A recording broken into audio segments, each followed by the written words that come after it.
الكالكير هذا راه مسبب للانفجار. اول حاجه شوف دابا هنا بلاصه الريزيستونس شحال راه تغلفت، وهاد لانوط راه مهمه خص ضروري تبدل. شي دابا هذه هنا التكلات كاين اللي كيشد بحال دابا هذه كيعاود يرد الشوفو كيقول لك مازال خدم.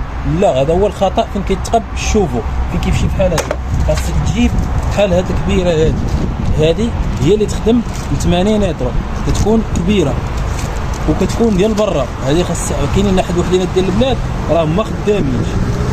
شوف هنا شحال ديال الكالكير، راه هاد البلاصه هي اللي كتدخل فيها الطير موسى وما يزيد كيطيح الكالكير هنا كيولي هادشي كامل مغلف. دابا هنايا هذه باش غتقطع الطير موسى راه مابقاش عندها كيفاش. شوف شحال ديال الكالكير، هذه هي الطير موسى اللي كتقطع وكتخدم الشوفو، هي هذه. شوف دابا هذه كتكون هنا في هاد البلاصه داخله، هي اللي كتكون طالعه هنا.